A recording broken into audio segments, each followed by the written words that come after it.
Sejam bem-vindos a mais uma palestra na Fraternal. Hoje recebendo o palestrante, Eduardo Andrecta, com o tema Mundo de Provas. Rádio e TV Fraternal sempre em sintonia com você.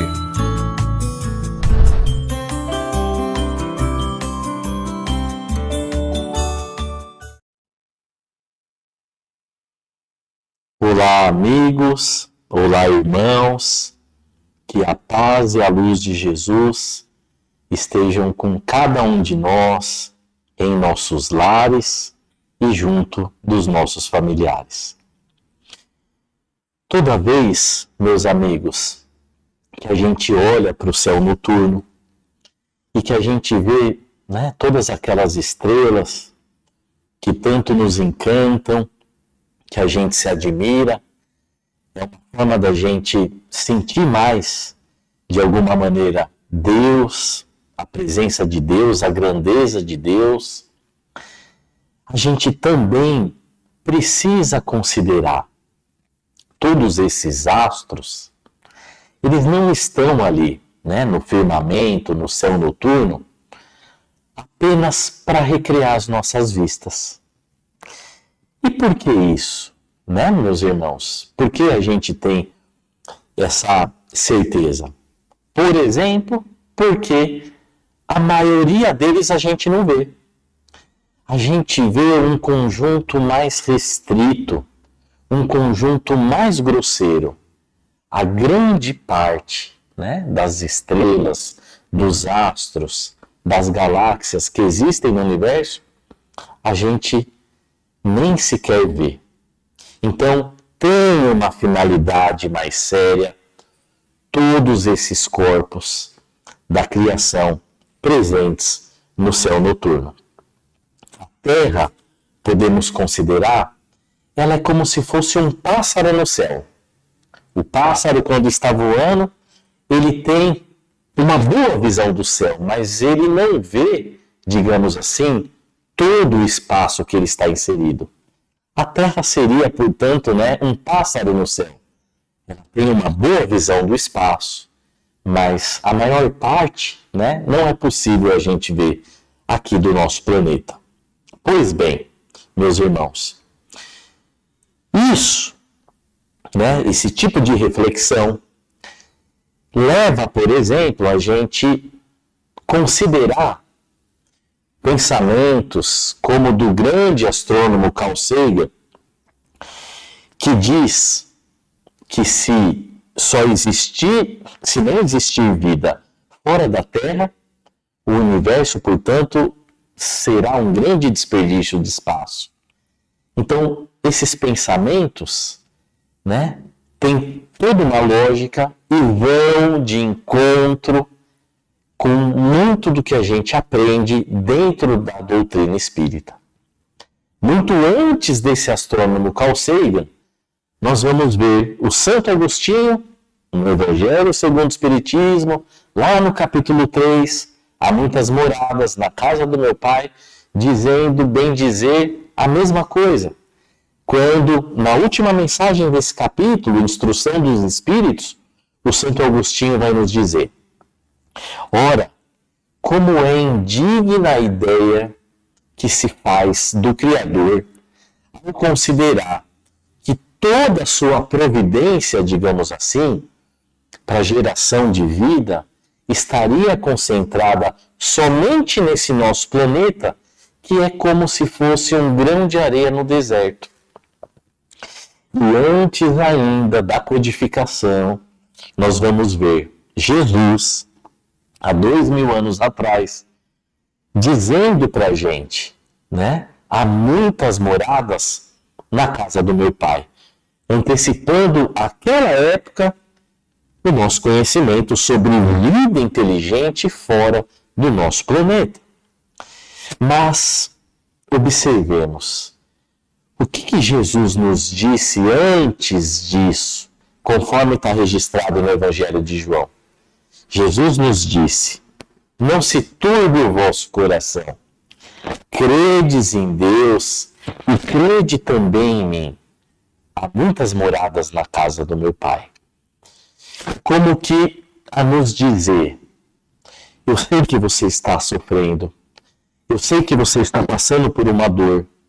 Mas considere, talvez a resposta para essa dor, para essa luta que você está enfrentando olha para as estrelas, olha para o mais alto.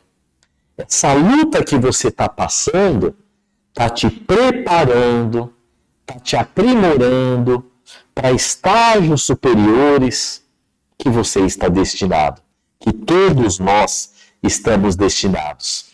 Há muitas moradas na casa do meu Pai. Então, vejamos, na codificação espírita, a gente vai ver também esse mesmo pensamento, essa mesma afirmação, né? Em questões, por exemplo, como a questão 172 do Livro dos Espíritos. Lá, o Allan Kardec vai perguntar, né? Se as nossas diferentes existências corporais se passam todas na Terra. E os espíritos vão responder, não, nem todas, mas em diferentes mundos. As que passamos na Terra não são nem as primeiras nem as últimas, embora sejam das mais materiais e mais distantes da perfeição. Então, todos esses astros, todas essas estrelas presentes no universo, carregam consigo planetas, mundos, que carregam consigo humanidades, algumas semelhantes a nós, outras inferiores à nossa, mas a grande maioria delas já numa condição superior a nós. O universo, portanto, meus amigos, ele pode ser visto como uma grande escola, uma universidade, né? E cada mundo, cada humanidade, digamos assim, uma sala de aula, uma classe, um ano escolar. Como que na escola, por exemplo, a gente se habilita para ir para uma sala de aula, para uma classe superior? Quando a gente aprende tudo de mais importante que aquela sala, aquela classe de aula, aquele ano escolar que a gente se encontra tem a nos oferecer, a gente se torna aptos a ingressar numa sala de aula, numa classe superior. Então, algo semelhante acontece conosco, espíritos, perante o plano divino, né? Habitantes do universo que somos. Quando a gente aprender tudo de mais importante, né, que o nosso planeta Terra pode nos proporcionar, estaremos então em condições de habitar, né, mundos superiores.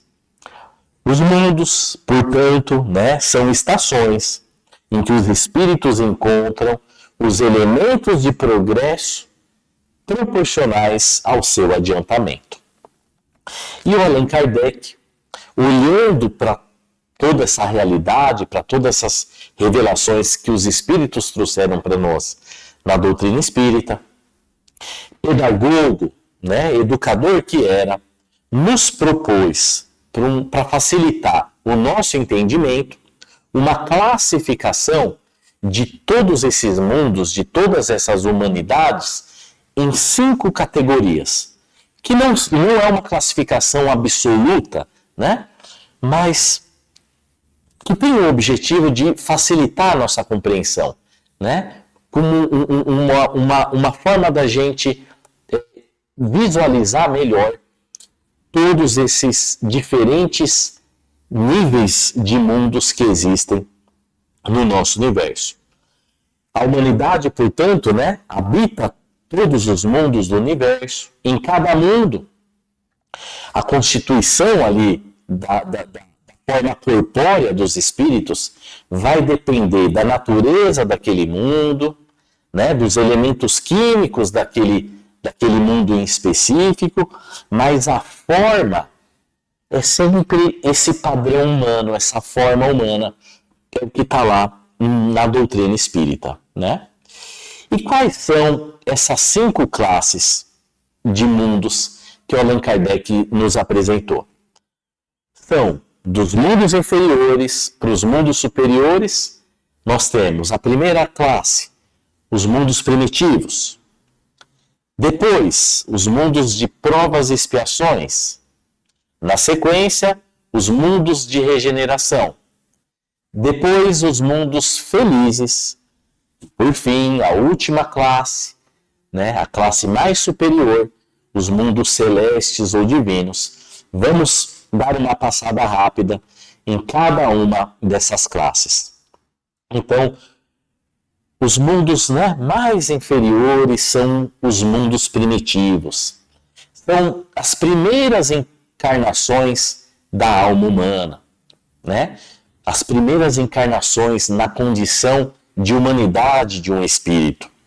Ali, meus amigos, a força bruta é a lei.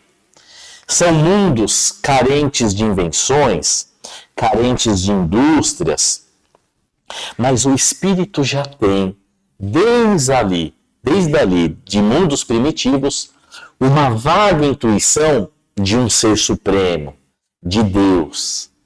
E na medida que ele vai desenvolvendo esse sentimento, em que ele vai se tornando algo mais sensível, ele avança já para uma condição de habitar a segunda categoria de mundos, que são os mundos de provas e expiações. O planeta Terra, que nós habitamos, é um mundo de provas e expiações. Ou seja, é um mundo em que os espíritos que aqui se encontram passam por provas ou expiações. Provas são experiências que nós passamos, que têm o objetivo de testar as nossas virtudes, de validar se a gente realmente aprendeu algo que a gente supõe que aprendeu, de consolidar, digamos assim, a nossa evolução. Somos espíritos. Antes de reencarnarmos, estávamos no mundo espiritual e lá aprendemos muitas coisas elevadas, mas a gente, ao reencarnar, passa por um processo de esquecimento do passado, né? Ao mergulharmos aqui no mundo físico, né? A gente se esquece e a gente traz apenas intuições de tudo que a gente já aprendeu, e daí então que vão surgir experiências, provas, que têm o objetivo de testar, de examinar se a gente realmente aprendeu aquelas virtudes que a gente supõe que aprendeu, que fomos, digamos assim, preparados lá na vida espiritual. São provas. Expiações também são provas, mas expiações são provas associadas à nossa desobediência em relação às leis divinas. Então vejamos, o objetivo das expiações não é o castigo, mas é a reeducação. Então, digamos assim, ela tem o objetivo de nos depurar, da gente se purificar. Muitas vezes, nas expiações, a gente vai vivenciar uma determinada experiência que a gente infringiu a um outro coração, justamente para a gente aprender, né? Que aquilo, por exemplo, não é algo bom. São possibilidades. Então, toda expiação é uma prova, mas nem toda prova é uma expiação. Na sequência, os mundos de regeneração. Os mundos de regeneração, o nosso planeta Terra está, né, digamos assim, se desenvolvendo para se transformar num mundo de regeneração. São mundos em que ainda existem provas. Também são mundos assim muito materiais. No entanto, a humanidade já regenerada tem consciência das leis divinas e não só tem consciência, procura praticar as leis divinas. E por isso, né, eles, digamos assim, já não são mais escravos das paixões. E por isso, já não passam mais pelas angústias da expiação. Então, um mundo de regeneração é como se fosse uma calma após a tempestade para nós, espíritos que nos encontramos ainda no mundo de provas e expiações. Já é uma condição assim muito melhor. E estamos caminhando para essa condição evolutiva. Na sequência, os mundos felizes. E nos mundos felizes, o bem já predomina. Nesses mundos, os espíritos já estão numa condição de desenvolvimento espiritual em que determinados contrastes que a gente ainda precisa no atual estágio que a gente se encontra, como por exemplo, às vezes a gente ainda necessita do mal, né, para sentir o bem. Às vezes a gente precisa, né, ali de um adoecimento para a gente valorizar a saúde, da luz para a gente, da noite para a gente apreciar a luz. Esses contrastes já não são mais necessários. Por isso, estão livres de aflições, doenças. Nesses mundos, a superioridade é tão somente de ordem moral e intelectual, e não por qualquer outra condição, como, por exemplo, né, as questões materiais. Lá, os espíritos, eles procuram estudar, trabalhar, se aprimorar, não para competir com os outros, por uma questão de orgulho ou de vaidade, mas tão somente para eles conseguirem atingir a condição de espíritos puros e habitarem a quinta categoria de mundos, que são os mundos celestes ou divinos, a morada dos espíritos puros. E ali a vida é toda espiritual. Os espíritos na condição de espíritos puros, eles não só habitam os mundos celestes ou divinos, mas eles percorrem o universo. Tivemos, né, até onde temos conhecimento, apenas um único espírito puro que esteve aqui entre nós, Jesus. Então imaginemos, meus irmãos, Jesus, de que morada celeste ou divina ele não veio para estar aqui conosco? Ele percorreu grande parte do universo, não temos ideia, mas o fato é que aquilo que Jesus nos ensinou, aquilo que ele cantou, digamos assim, os seus ensinos, os seus exemplos, é o que predomina nas humanidades superiores. Então vejamos, Jesus é como se fosse alguém que viesse do futuro para nos dizer o futuro que nos aguarda, o homem que a gente vai se tornar. Mas, falando um pouco mais agora do nosso mundo, o mundo de provas e expiações. Como a gente viu lá na resposta dos espíritos, da questão 172, as nossas existências no orbe terráqueo são das mais materiais e distantes da perfeição. As paixões aqui ainda reinam de forma soberana. Por isso, o mal ainda prevalece em relação ao bem, né?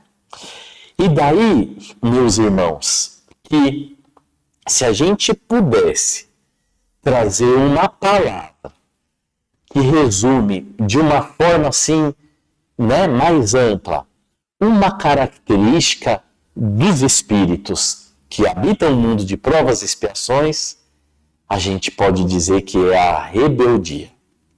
Pois é, meus irmãos, de alguma maneira, ou já fomos, ou ainda estamos sendo rebeldes às leis divinas. E por isso que a gente se encontra, né, nessa categoria de mundo em que a gente necessita passar por provas ou expiações.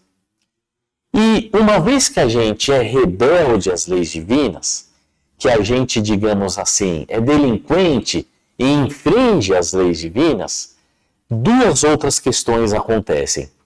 Nós adoecemos, porque não é essa a nossa natureza, então por sermos rebeldes às leis divinas, a gente adoece, espiritualmente falando, e ao mesmo tempo nós temos a necessidade de corrigir, de correção, de corrigenda daquilo que a gente infringiu da lei.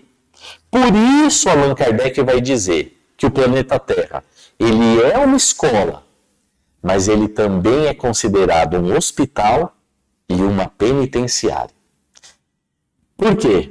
Justamente porque ao infringirmos as leis divinas, a gente adoece, por isso um hospital.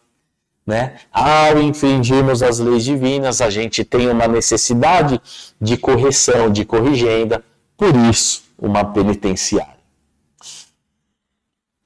O fato é que provas e expiações, meus amigos, são sempre sinais de relativa inferioridade.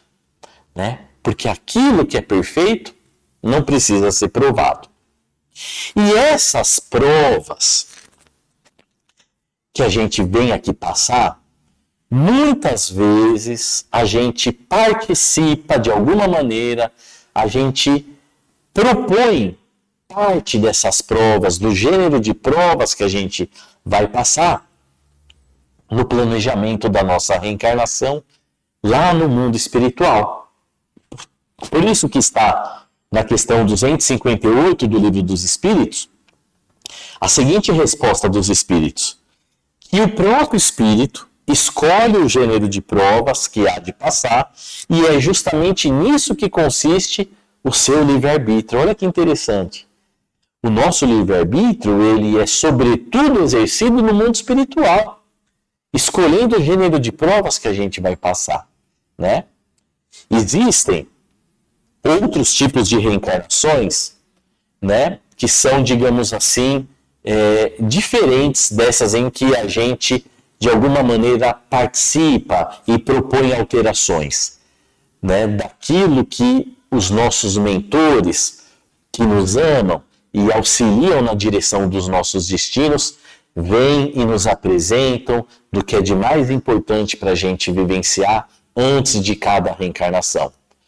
Quando um determinado espírito é renitente no mal, e vida após vida ele, prejudica outras pessoas, chega um momento em que ele, por exemplo, ele perde essa liberdade de participar da escolha, das provas, de uma nova existência sua, e ele, então, ele simplesmente vai ter uma reencarnação compulsória, em que espíritos superiores vão ali escolher por ele a nova existência que ele vai ter. E no outro extremo, nós vamos encontrar aqueles espíritos que já aprenderam tudo que esse nosso mundo poderia oferecer, já evoluíram tanto que eles só voltam a reencarnar em missões de alcance geral, que promovem um bem para coletividades. E aí, então, esses espíritos, eles são livres para escolher, toda a sua reencarnação, a missão que eles vão realizar. Nós, de uma forma geral, estamos no meio do caminho. Temos, digamos assim, essas reencarnações propostas. Vejamos, meus amigos, um exemplo na literatura espírita que o André Luiz nos apresenta no livro Missionários da Luz. Lá no livro Missionários da Luz, o André Luiz vai participar da reencarnação do Segismundo. Mas antes dele participar da reencarnação desse personagem, ele vai se capacitar no mundo espiritual sobre essa questão da reencarnação. Então ele fica ali dias frequentando um instituto e aprende muitas questões sobre a reencarnação, como, por exemplo, ele toma conhecimento de que lá existem técnicos, cientistas, que projetam o futuro corpo físico de um espírito que vai reencarnar. E esses espíritos tomam contato com um molde, com um projeto do futuro corpo físico que eles vão ter. E aí eles vão verificar potencialidades que, de repente, vão estar ali acentuadas para melhor eles realizarem uma determinada missão que eles vão ter, ou vão ver determinadas limitações, e justamente para eles ali exercitarem a corrigenda de algum débito, uma expiação. Então, os espíritos têm conhecimento desse futuro corpo físico que eles vão ter, projetado por esses técnicos e cientistas. O André Luiz está ali, está estudando, está aprendendo junto do mentor, quando de repente chega ali o espírito de uma mulher, que vai então dizer para esse mentor que está ali instruindo o André Luiz: olha, eu acho que existe algo de errado no meu projeto. E ela abre então ali, né, toda aquela projeção do corpo físico que ela vai ter, e ela diz: projetaram para mim um corpo físico de uma grande beleza. Se eu reencarnar com toda essa beleza, provavelmente isso vai me prejudicar. E eu estou muito mais interessada em, ao estar reencarnada, de dar conta dos meus compromissos morais e espirituais que eu tenho, do meu desenvolvimento espiritual, do que desfilar pela reencarnação, digamos assim, com um corpo escultural, com um corpo de Vênus. E ela então vai pedir para que seja ali de alguma maneira mexido nas suas futuras glândulas tireoide e paratireoide, de maneira que ela não tenha assim um corpo tão belo, tão bonito, porque, como ela disse, ela está muito mais interessada no desenvolvimento das questões morais e espirituais do que em ter uma beleza física. Será que talvez, meus amigos, algo semelhante não possa ter acontecido conosco? Estávamos lá no mundo espiritual e pedimos determinadas intervenções, determinadas dificuldades, né? Mas aí a gente reencarna e a gente se esquece. E talvez hoje pode ser que a gente muitas vezes se revolte, né? Nos vejamos assim, abatidos, aflitos por algo que a gente mesmo pediu para passar. São possibilidades. Temos conhecimento também que, estando lá no mundo espiritual, a gente passa por vários treinamentos, especializações. Por exemplo, muitas vezes a gente vai se capacitar lá da profissão que a gente vai ter aqui, mas principalmente a gente é orientado que a gente vai lá, né, se reequilibrar, passar por estágios, instruções, educações em relação àquelas questões morais que são frágeis para nós, que foram muitas vezes o motivo das nossas quedas em vidas passadas, como um outro exemplo que o André Luiz novamente nos traz, agora no livro Sexo e Destino. Em certo momento do livro Sexo e Destino, o André Luiz ele visita uma instituição no mundo espiritual chamada Almas Irmãs, vinculada à colônia Nosso Lar, a cidade espiritual que ele habita. E nessa instituição, ele toma conhecimento que tem um público ali de cerca de 5 a 6 mil espíritos que têm uma característica em comum. São espíritos falidos no campo da sexualidade, no campo do sexo. E ali então, nessa instituição, em que eles são acolhidos, né, após serem resgatados de experiências de sofrimento na vida espiritual, após suas últimas existências, ali eles são acolhidos, são, né, educados nessas questões afetivas, né, dos relacionamentos, das emoções que levaram eles a tragédias passionais, enfim. E depois de suficientemente instruídos, diz ali, narra pra gente o André Luiz, conforme ele aprende com o mentor que está ali explicando para ele sobre essa instituição Almas Irmãs, esses espíritos vão ser reconduzidos à vida física justamente nos meios em que eles caíram. Olha só, meus irmãos, serão colocados no teste, né, na prova de fogo.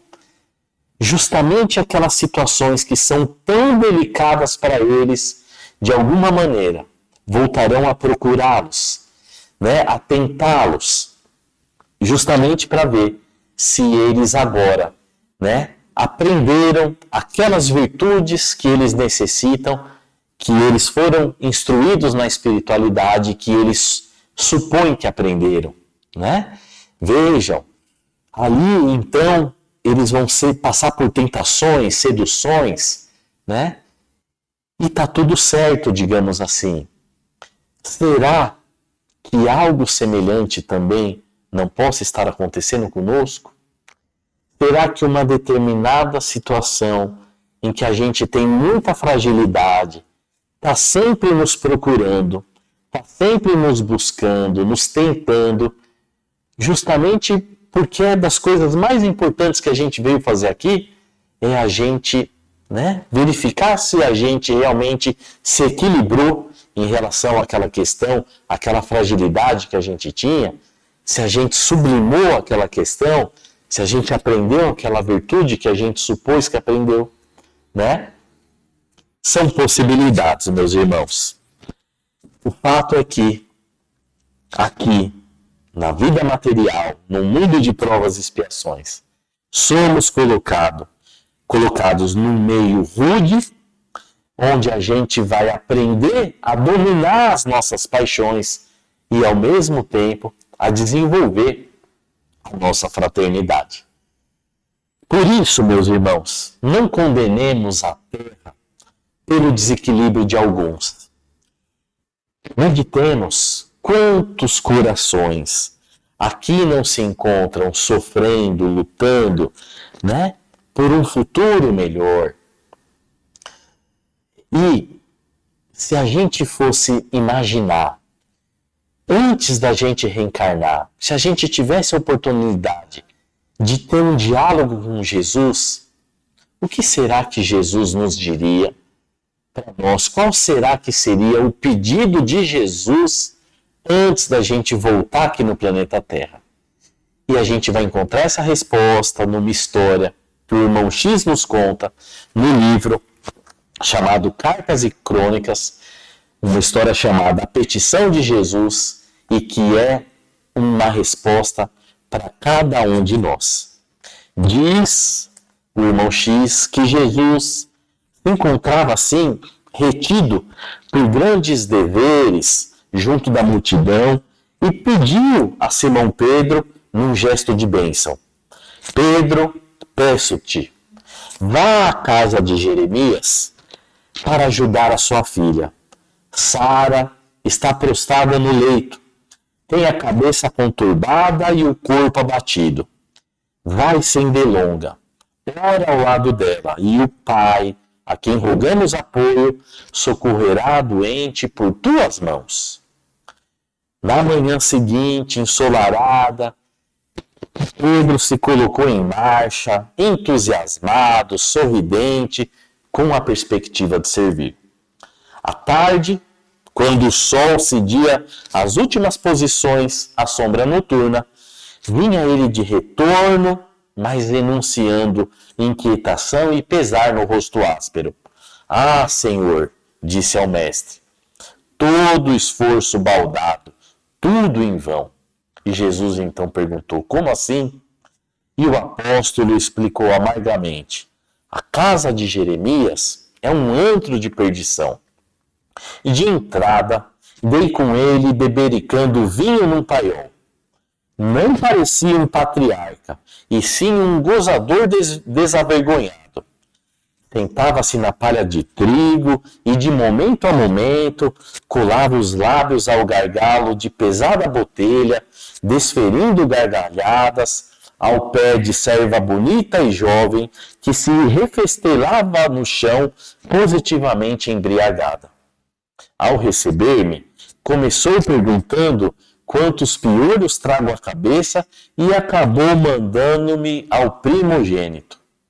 Saí à procura de Zoar, o filho mais idoso, e achei-o enfurecido no jogo de dados em que perdia largas somas para conhecido traficante de Jope. Acolheu-me aos berros, explicando que a sorte da irmã não lhe despertava o menor interesse. Por fim, expulsou meus coices, dando a ideia de uma besta fera solta no campo. Afastava-me apressado quando esbarrei com a dona da casa e dei-lhe a razão da minha presença. Contudo, antes de atender-me, passou ela a espancar esquelética menina, alegando que a criança lhe havia surrupiado um figo, enquanto a pequena chorosa tentava esclarecer que a fruta havia sido devorada por galos de estimação. Somente após ensanguentar a menina, resolveu a megera designar-me o aposento em que poderia avistar-me com a filha enferma. A dificuldade, porém, ainda não ficou nisso. Visivelmente transtornada por bagatela, a velha sovina errou na indicação, pois entrei numa alcova estreita, onde fui defrontado por Josué, o filho mais moço, de Jeremias, que mergulhava a mão num cofre de joias. Desagradavelmente surpreendido, fez-se amarelo de raiva, acreditando-se de certo que eu não passava de alguém a serviço da família a fim de espionar-lhe os movimentos. Quando ergueu o braço para esmurrar-me, supliquei-lhe considerasse a minha situação de visitante em missão de paz e socorro fraterno. Embora contrafeito, conduziu-me, enfim, ao quarto da irmã. Ah, mestre, que tremenda desilusão! Não duvido de que a moça se trata de uma doente, mas logo que me viu, a estranha criatura se tornou inconveniente, articulando gestos indecorosos e pronunciando frases indignas. Aí eu não aguentei mais. Fugi, horrorizado, e regressei pelo mesmo caminho. Observando que o amigo sublime se resguardava, triste e silencioso, volveu Simão após cumprido intervalo. Senhor, não fui acaso bastante claro? Porventura não terei procurado cumprir-te honestamente os desejos? Seria justo, mestre, pronunciar o nome de Deus ali, entre vícios e deboche, avareza e obscenidade? Jesus, porém, depois de fitar longamente o céu, inflamar-se de lumes distantes, fixou no companheiro o olhar profundamente lúcido e exclamou com serenidade: Pedro, conheço Jeremias, a esposa e os filhos há muito tempo. Quando te incumbi de ir ao encontro deles, apenas te pedi que auxiliasses. Não para criticar, não para julgar, não para censurar, apenas para auxiliar. Será que semelhantemente não é isso que Jesus espera de cada um de nós, aqui no mundo físico, aqui na vida terrestre? Que não viemos para criticar, para censurar, para julgar, mas apenas para auxiliar? Então, consideremos, meus amigos, o nosso mundo é de provas, de expiações, mas também é um mundo onde Deus espera de cada um de nós que sejamos instrumentos de auxílio em benefício dos nossos irmãos. Quem será que não está precisando de uma ajuda minha nesse momento? Aonde eu posso ser útil? Com certeza, meus amigos, nós podemos fazer algo mais. E não nos esqueçamos, meus irmãos, estarmos reencarnados, com certeza foi algo que a gente pediu muito. Quanto a gente não quis de novo essa oportunidade, e agora estamos aqui. Então, por mais que a gente talvez esteja passando por provas e expiações difíceis, tenhamos essa consciência, meus amigos. A gente pediu muito para retornar e a gente ganhou esse presente. E a gente deve se recordar disso todo dia, porque isso nos dá ânimo. Isso é motivo para para a gente ser algo mais feliz, mesmo num mundo de provas e expiações. Muita paz.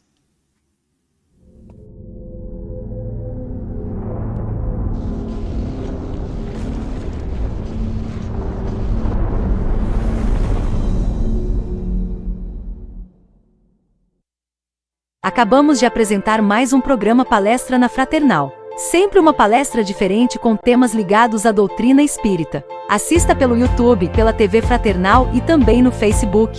Ouça pelo aplicativo da Rádio Fraternal e pelo site fraternal.net.br. Rádio e TV Fraternal, sempre em sintonia com você.